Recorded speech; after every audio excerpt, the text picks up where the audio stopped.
Bonjour, je suis Isabelle Boutin. Et je suis Mélanie Dufresne. Cherchez-vous la meilleure façon de promouvoir votre livre? Bienvenue au podcast Entrepreneur, la révolution du livre. Votre dose hebdomadaire de nouvelles et d'inspiration pour votre carrière d'auteur.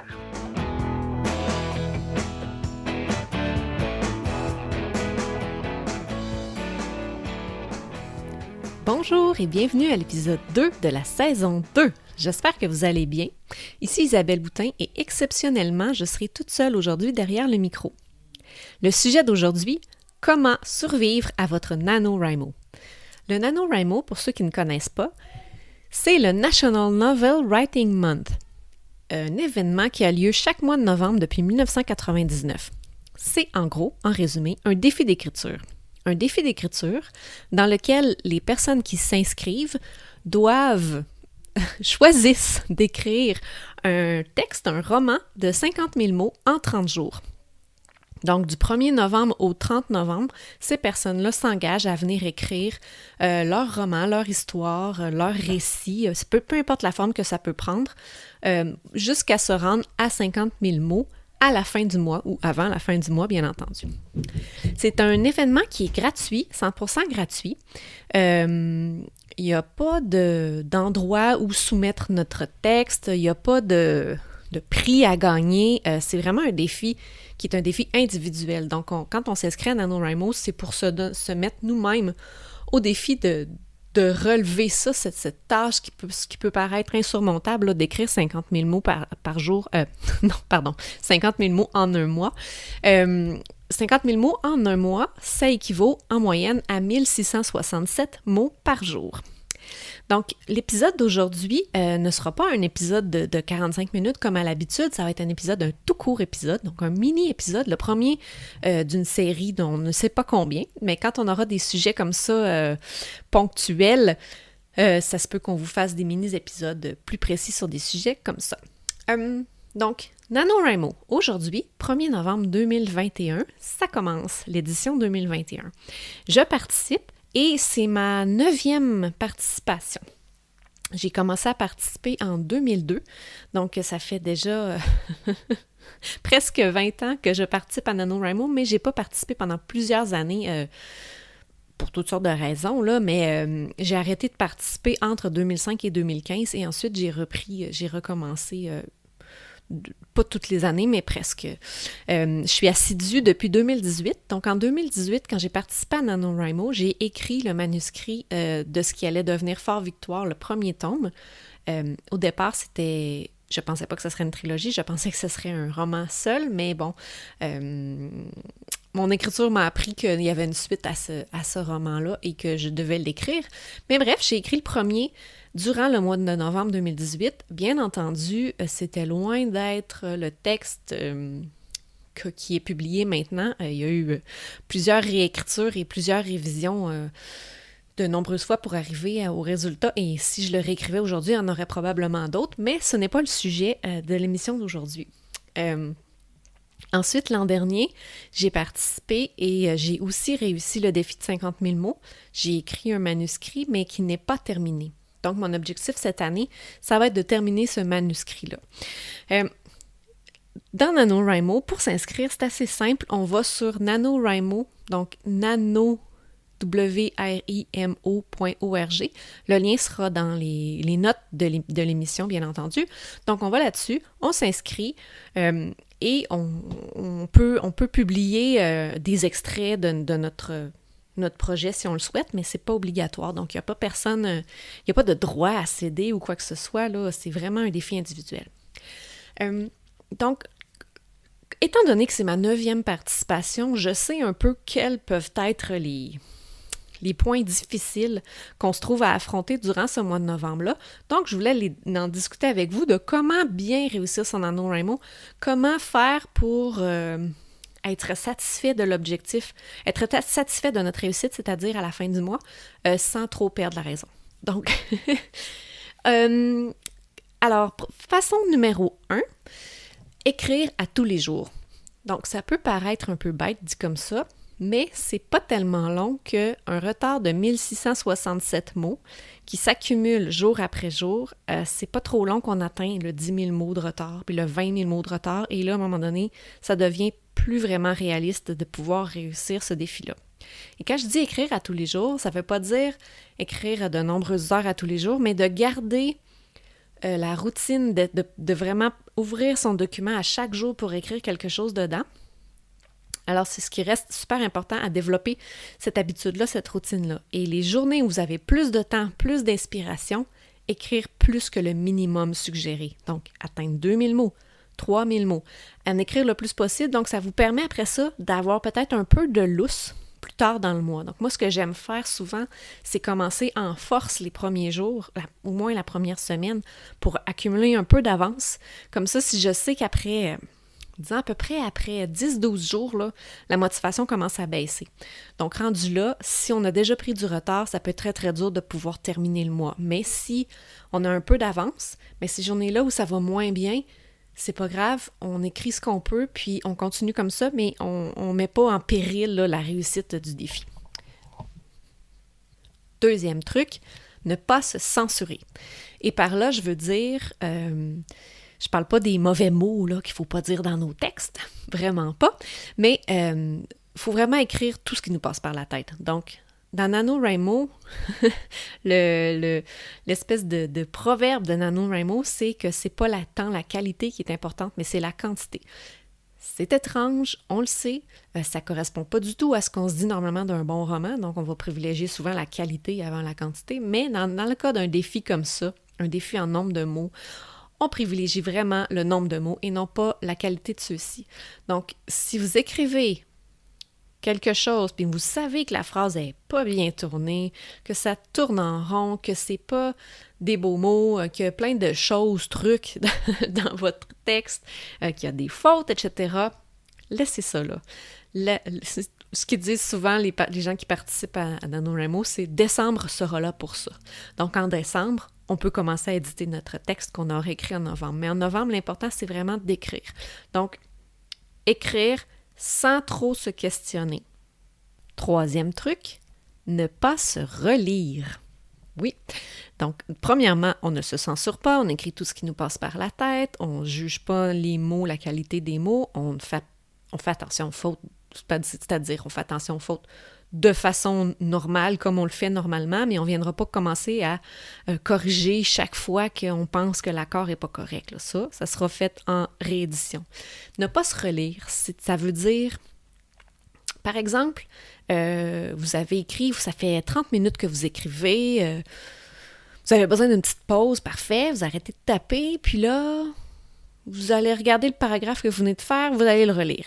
Ça, c'est la pire chose à faire quand on participe à NaNoWriMo parce que notre petit esprit critique là, qui se cache dans notre tête va avoir envie de tout vouloir changer. De dire, voyons, c'était donc bien mauvais cette phrase-là. Ah non, ça se dit pas comme ça. Ça n'a pas de bon sens, je me répète, c'est épouvantable. J'ai dit le même mot 3 fois dans la même phrase.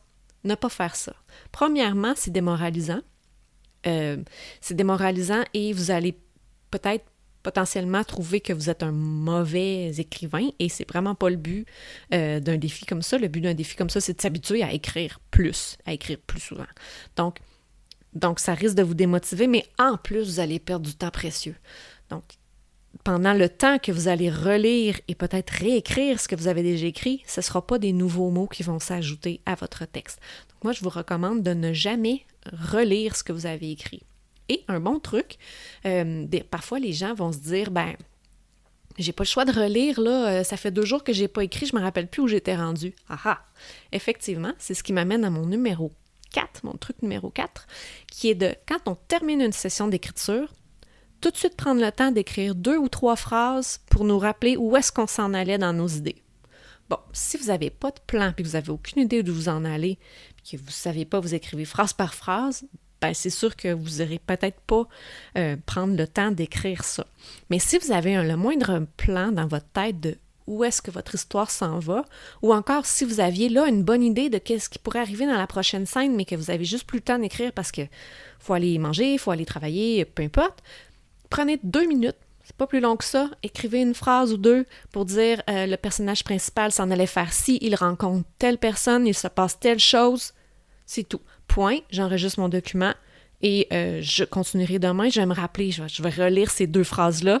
Là, c'est la seule exception dans laquelle je vous permets de relire. Je fais des blagues. Vous relisez ces 2 phrases-là et vous allez tout de suite vous rappeler d'où est-ce que vous étiez rendu. Vous allez pouvoir réenchaîner immédiatement. Truc numéro 5. Le truc numéro 5 est un petit truc statistique qui, moi, m'a beaucoup aidé dans tous les nanos que j'ai participé. C'était de garder une espèce de tableau, que ce soit sur papier ou que ce soit dans un chiffrier Excel, peu importe, de votre nombre de mots écrits.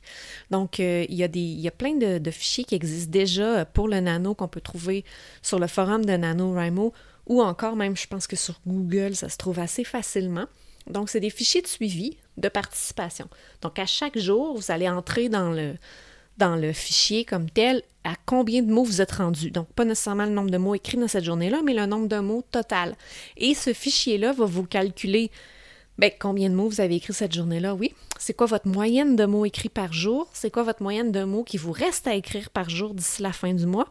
Et même certains de ces fichiers-là ont une espèce de calcul là, caché dans la feuille de calcul qui va dire, si vous continuez à ce rythme-là, vous devriez avoir atteint votre 50 000 mots à X date. Et ça, ça peut agir de 2 façons. Donc, ça peut être un très grand motivateur quand ça va bien et quand ça va moins bien par rapport à l'atteinte de votre nombre de mots, ça peut être décourageant, c'est vrai. Mais moi, je trouve qu'en gardant ce fichier-là à jour au quotidien pendant tout le mois de novembre, ça permet vraiment de garder une idée générale, une vision générale de où est-ce qu'on en est dans notre défi et de se trouver les moyens pour l'atteindre. C'est-à-dire que si tout va bien dans votre mois, votre moyenne de mots écrits par jour devrait être au-dessus de 1667. C'est le meilleur truc que je peux vous donner pour réussir le défi, c'est de toujours dépasser ce nombre de mots-là par jour. Si vous vous rendez compte que vous êtes à 1500, par exemple, par jour, c'est déjà quand même très bien, là, c'est vraiment pas loin de la moyenne minimum, mais vous pouvez quand même prévoir, mettons, il reste 12 jours en novembre, j'ai ça de moyenne, donc j'ai tant de mots de retard, mais vous pouvez prévoir que, par exemple, là, il arrive une fin de semaine, je sais que je vais avoir plus de temps, ou le contraire, là, dépendamment de votre situation de travail, je sais que je vais avoir plus de temps tel jour, donc je vais me prévoir plus d'heures pour pouvoir écrire. Donc, ça vous permettra également de faire un horaire peut-être d'écriture si vous sentez que ça peut être utile pour vous, donc d'écrire, mettons, 30 minutes le matin, 1 heure le soir, ou peu importe selon votre situation, d'être un peu plus structuré pendant le mois de novembre que vous pouvez l'être dans d'autres périodes de l'année, c'est quelque chose qui peut être vraiment aidant dans la réalisation du défi de NaNoWriMo. Le 6e truc pour vous, c'est un truc que moi j'utilise depuis les tout débuts, c'est de participer aux activités avec votre ML. Donc, ML, pour vous mettre en contexte, c'est les liaisons municipales. Donc, c'est comme ça que ça s'appelle. C'est des groupes qui sont formés à même le forum de NaNoWriMo. Donc, bon, c'est sûr qu'il n'y en a peut-être pas dans toutes les régions, mais dans les grandes villes, si on veut, il y en a souvent. Donc, il va y avoir un groupe qui va s'appeler, par exemple, moi je suis de Lévis, mais à l'époque, quand j'ai commencé à faire le NaNoWriMo, j'étais à Québec. Et Lévis-Québec, c'est la même chose, là, on s'entend. Donc, à Québec, il y a un groupe régional qui s'appelle NaNoWriMo Québec-Canada. Et dans ce groupe-là, tous les gens qui sont de la région, ou même ça peut être des gens qui sont dans une autre région aussi, là, on ne fait pas de ségrégation là, sur le lieu de résidence, mais tous ces gens-là peuvent se retrouver sur le forum de NaNoWriMo, mais la plupart de ces groupes-là ont également des contacts à l'extérieur de cette structure-là, c'est-à-dire qu'il y en a qui vont faire des rencontres d'écriture. On appelle ça des write-in, donc de se rencontrer à différents endroits pour passer la soirée ensemble et écrire chacun de notre côté. Cet effet d'entraînement-là, d'être en groupe, peut être vraiment super motivant. C'est sûr qu'au cours des dernières années, il n'y a pas vraiment eu de rencontres en vrai. Bon, c'est certain que l'année passée, je crois qu'il n'y en a pas eu parce qu'en novembre 2020, on était en pleine pandémie. Cette année, je ne sais pas s'il y en aura, peut-être, peut-être pas. Mais chose certaine, l'année passée, ce qu'on faisait avec le groupe de Québec, c'était qu'on faisait des write-ins virtuels. Donc, on avait un groupe, il existe encore d'ailleurs, là, un groupe Discord pour le groupe de Québec. Et sur ce groupe-là, il y a toujours quelqu'un en ligne. Donc, peu importe l'heure du jour ou de la nuit où vous voulez écrire, c'est pratiquement certain qu'il y a quelqu'un du groupe qui est en ligne puis qui peut participer avec vous à écrire ensemble, à se motiver, à se tenir à jour. Donc, on peut même se faire des petits défis d'équipe. Donc, séparer le nombre de participants en 4 équipes différentes puis faire une espèce de tournoi de quelle équipe remportera le plus grand nombre de mots. Et dans le cadre de ces write-ins virtuels-là, on organise ce qu'on appelle des sprints. Donc, un sprint d'écriture, c'est, le nom le dit, mais c'est, mettons, ça va durer entre 15 et 20 minutes, dépendamment des groupes, mais souvent, ça va être ça la durée là, optimale, si on veut. Donc, pendant 15 à 20 minutes, on écrit le plus rapidement possible, on écrit tout ce qui nous passe par la tête, pas d'hésitation, pas de comment je pourrais tourner ma phrase, etc. On ne fait qu'écrire. Puis à la fin du sprint, on calcule combien de mots on a écrit pendant notre sprint, on essaie de s'améliorer de sprint en sprint, d'augmenter notre nombre de mots par minute. C'est super motivant. Ça va beaucoup convenir à ceux qui ont un esprit compétitif, effectivement. Mais ça peut vraiment créer un bel effet d'entraînement et en plus, ça peut vous permettre de rencontrer d'autres écrivains amateurs ou pas, où il y en a des professionnels là-dedans, de votre région. C'est super intéressant. Moi, je le recommande à tout le monde. Je pense que il y a des années que je n'aurais pas réussi mon NaNoWriMo si ce n'avait pas été du groupe virtuel de Québec. Donc, l'année passée, je me rappelle, j'étais pas toujours disponible quand c'était les write-ins parce que je me rappelle pas quel soir de semaine, et moi, mes enfants avaient un cours pendant ce temps-là, je sais pas trop. Puis, j'écrivais dans mon auto. Donc, je me branchais sur Internet avec mon téléphone, puis j'écrivais dans mon auto vraiment de façon intensive, mais c'est ce qui m'a permis de réussir mon défi à la fin du mois. Donc, en résumé, NaNoWriMo, oui, c'est un défi qui peut paraître gros, et qui peut paraître un peu intense, surtout pour les gens qui ont l'habitude d'écrire, puis d'écrire tout de suite de façon assez peaufinée dès le départ.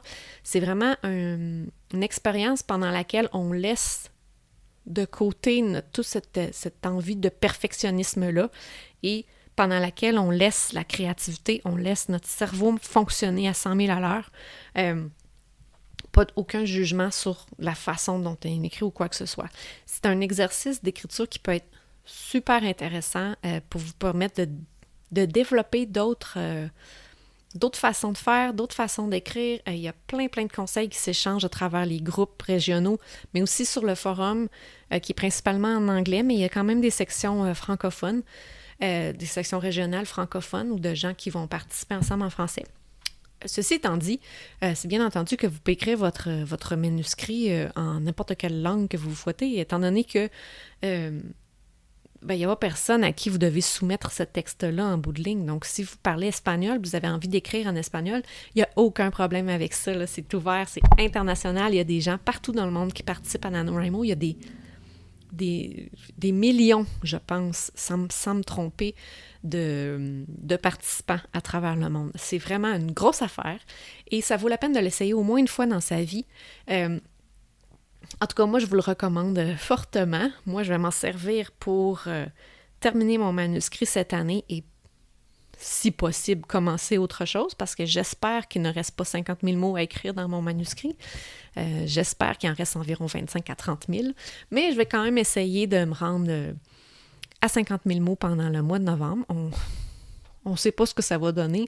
D'année en année, c'est jamais garanti une victoire de NaNoWriMo, mais quand on le réussit, on peut quand même se féliciter d'avoir accompli quelque chose qui est pas banal, parce que d'écrire tous les jours en moyenne 1667 mots par jour, c'est pas rien. Donc, c'est quelque chose à laquelle on peut être très fier à la fin du mois. Alors, je vous le recommande tout de suite. Le lien pour s'inscrire est dans la description de l'épisode et j'espère que si vous l'essayez, que vous allez apprécier votre expérience. Puis, n'hésitez pas à écrire en commentaire là, de l'épisode ou sur nos plateformes si vous comptez participer cette année. Si oui, est-ce que vous avez déjà prévu ce que vous allez écrire ou pas? Est-ce que vous allez y aller au gré de l'inspiration au jour le jour ou vous êtes plus du genre à avoir un plan détaillé? Donc, je suis vraiment curieuse d'attendre vos commentaires à ce sujet-là.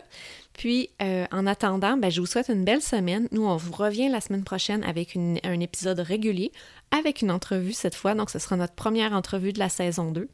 Et j'espère que ça va vous plaire. Donc, bonne semaine à vous et on se revoit bientôt.